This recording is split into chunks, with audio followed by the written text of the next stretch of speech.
গ্যাসের সিলিন্ডার আছে, কেউ আঘাত পাইও না ভাই।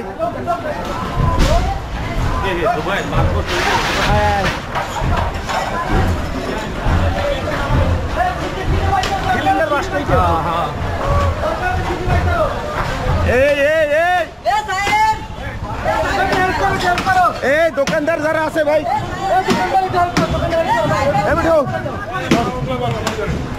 এই সাধারণ মানুষ ক্ষতিগ্রস্ত না হয়।